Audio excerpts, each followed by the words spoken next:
मजबूत सिपाहियों की बदौलत, अपराधियों में भय, आमजन में विश्वास, ये जो वाक्य है वाकई बहुत मजबूती के साथ हमारे ये जो सिपाही हैं ये चरितार्थ कर रहे हैं। पर कुछ देर पहले सादुलपुर से आने वाले माननीय सदस्य ने कहा, और मैं भी उसी बात से पूरे तरीके से इत्तेफाक रखता हूं, कि आज भी हमारे उन साथियों को साइकिल भत्ता ही मिल रहा है। मंत्री महोदय, आजादी के इतने साल बाद आपको यह मौका मिला है कि कम से कम ये साइकिल भत्ता जो वर्ड है इसको तो चेंज कर ही दीजिए। और अगर आप इन सिपाहियों को अलग से अगर भत्ता देते हैं तो निश्चित रूप से ये इस प्रदेश सरकार का एक बहुत बड़ा कदम होगा। आज के समय में मैं इसकी बात करूं या चाहे छोटी छोटी डिमांड्स जो हमारे constable, head constable, ASI, SI की है, उनको पूरी तरीके से नजरअंदाज किया जा रहा है। साहब, मैं तो बात करूंगा जिसकी बात मुझे लगता है कि अभी की जानी है।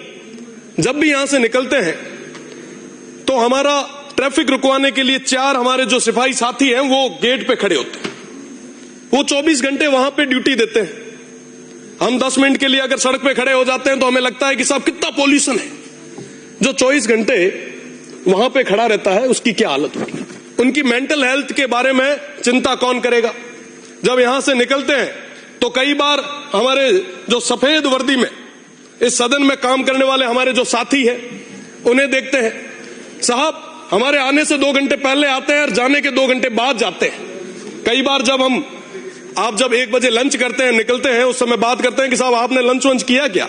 वो कहते हैं कि साहब सुबह करके आते हैं और रात को आप जब सदन खत्म करते हैं तब हम जाके करते हैं। साहब, वाकई हमारे ये जो साथी हैं बहुत मजबूती के साथ काम कर रहे हैं, पर उनको जो बेसिक चीजें जो है वो उपलब्ध कराई जानी बहुत ज्यादा जरूरी है।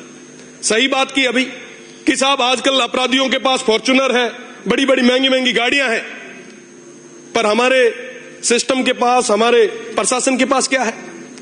आज भी वही जीप, मुझे नहीं लगता जिसका कभी इंश्योरेंस भी हुआ होगा।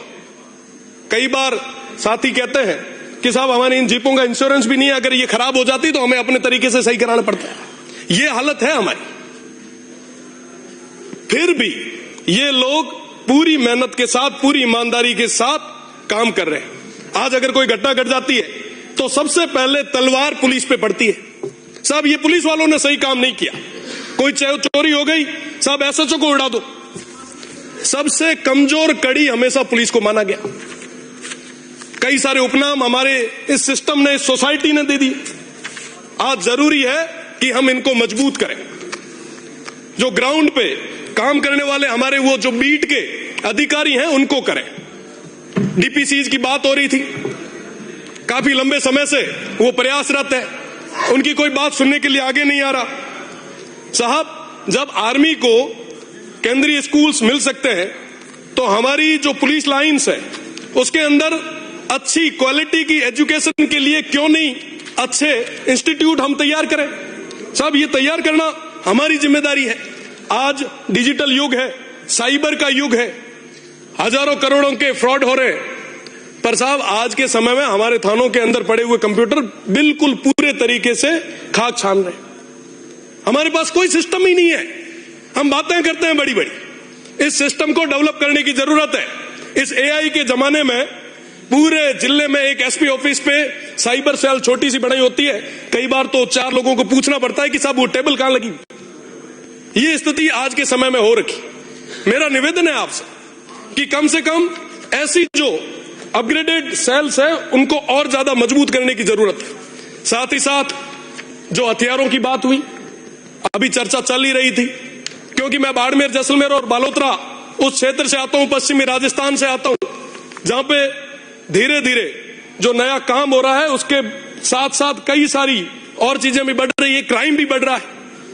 तो आज के समय में जो अपराधियों के पास लेटेस्ट वेपन आ गए हैं, पर हमारे पुलिस के उन जवानों के पास अभी तक वो लेटेस्ट वेपन नहीं मिल पाए। बिल्कुल, मेरा निवेदन है कि साथ ही साथ पुलिस के साथ और एक बड़ी चीज, अब हम होली मनाने जाएंगे, पर हमारे ये पुलिस के भाई हम सभी की सुरक्षा के लिए लगे रहेंगे।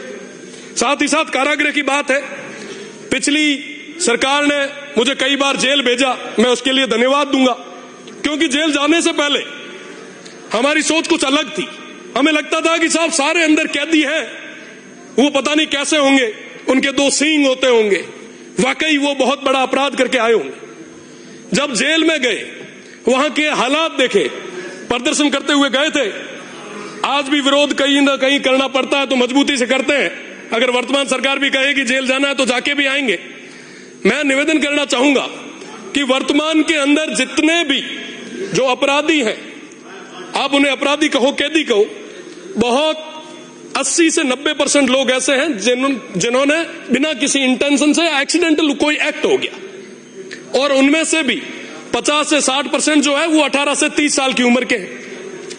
मुझे लगता है कि जो सुधर सकता है, जो मुख्य धारा में आ सकता है, उसे हम जेल में भेजकर और बड़ा कुख्यात अपराधी बनाकर बाहर निकाल रहे हैं। जेलों के अंदर और जेलों के ऊपर काम करने की जरूरत है। यहां पे माननीय 200 सदस्य विराजे हैं। मेरा तो निवेदन है कि अपने अपने जिलों की जेलों को एक बार आप करीब से देख कर आए, आप वहां जाके देख के आए कि वाकई वहां के हाल क्या है, गुर्जर, और जेल के अंदर वो तमाम सुविधाएं दिलाने की जरूरत है। भैया जी एक मिनट, एक विशेष मांग मारी कि कम से कम जो कैदी है उनको वीडियो कॉन्फ्रेंसिंग के जरिए अपने परिवार से बात कराने की सुविधा भी हमारी प्रदेश की सरकार को करवानी चाहिए। कम से कम आदमी फ्रस्ट्रेशन से बाहर निकलेगा, सही सोचेगा। स्किल्स के मामले में काम करने की जरूरत है। अंकित नहीं होगा। माननीय सभापति महोदय, आपने मांग